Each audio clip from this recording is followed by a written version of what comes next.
Corsair have just released their CX550F RGB PSUs, and I'm holding the white 550 watt model. It's a fully modular PSU with RGB. What more could you want? Let's take a look. The CX550F comes in both black and white in ratings of 550 watts, 650 watts and 750 watts. In the box you're going to find cable ties for extra cable management and the correct screws needed to fit the PSU into your PC case.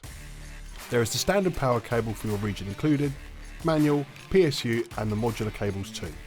The modular pack contains one ATX 24 pin, one ATX 12V 8 pin, one PCIe 8 pin, one PATA 4 pin, two SATA cables, one iCUE RGB cable and one motherboard ARGB cable.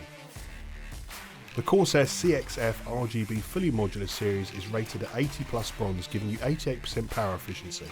The 100% Japanese primary capacitors rated at 105 degrees Celsius provide consistent reliable power and stability for any build and looks the part while doing so.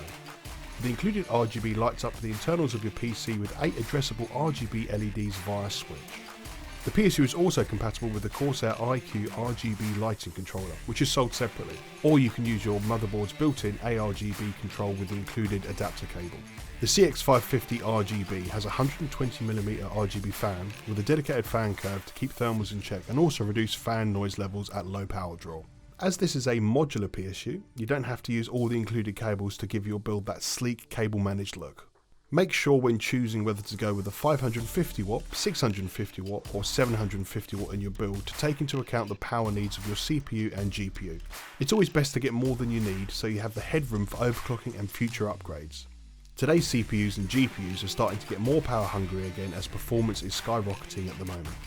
Thanks for taking the time to watch this video, and remember to like and subscribe so you don't miss out on any other up and coming releases. I'll see you on the next one for some more Corsair products.